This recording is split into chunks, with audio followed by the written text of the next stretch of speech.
কুরআন ও হাদিস থেকে জ্ঞান অর্জন করে আমাদের ব্যক্তি, পরিবার ও রাষ্ট্রীয় জীবনে ইসলামের বিধানকে অনুসরণ করতে হবে।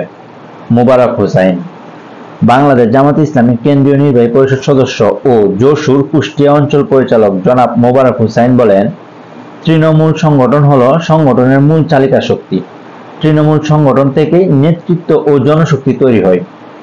এজন্য আমাদের কঠোর পরিশ্রম করতে হবে। প্রতিটি ঘরে ঘরে ইসলামের সঠিক দাওয়াত পৌঁছাতে হবে। নিজেদেরকে পরিশুদ্ধ করার পাশাপাশি সমাজের সকল স্তরের লোকদেরও পরিশুদ্ধ করার চেষ্টা করতে হবে। ইসলামের সুমহান আদর্শ লোকদের নিকট তুলে ধরতে হবে। ইসলাম যে সকলের জন্য কল্যাণকর তা ব্যবহারিক জীবনের মাধ্যমে মানুষের নিকট উপস্থাপন করতে হবে। নিজেদের প্রতিটি কথা ও কাজের সাথে মিল রেখে চলতে হবে। সমাজের মানুষের নিকট নিজেদেরকে আস্থাভাজন ও বন্ধু হিসেবে গড়ে তুলতে হবে। তাহলেই সমাজের মানুষ বিপদ আপদে আপনাদের নিকট ছুটে আসবে। ব্যাপক দাওয়াত ও সামাজিক কর্মকাণ্ডের মাধ্যমে জামাতে ইসলামীকে মানুষের নিকট প্রেজেন্ট করতে হবে। আমরা যদি নিজেদের এই মানে তৈরি করতে পারি তাহলে দাওয়াতি কাজ আমাদের জন্য অনেক সহজ হবে এবং তৃণমূল সংগঠন মজবুত ভিত্তির উপর দাঁড়াবে ইনশাআল্লাহ।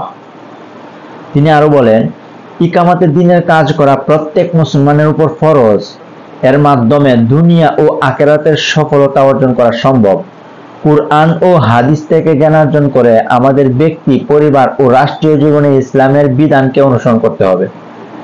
সমাজ পরিবর্তনের জন্য দক্ষতা ও যোগ্যতা অর্জন করতে হবে। নিজেকে আল্লাহর সন্তুষ্টি অর্জনের উপযুক্ত হিসেবে গড়ে তোলার প্রচেষ্টা চালাতে হবে। রাসূল সাল্লাল্লাহু আলাইহি সাল্লাম আমাদের জ্ঞান ও হিকমত শিক্ষা দিয়েছে। আল্লাহর দ্বীন কায়েমের জন্য জ্ঞানগত যোগ্যতা অর্জনের বিকল্প নেই। এই জন্য কুরআন ও হাদিস নিয়মিত অধ্যয়ন করতে হবে ও বুঝে বুঝে পড়তে হবে।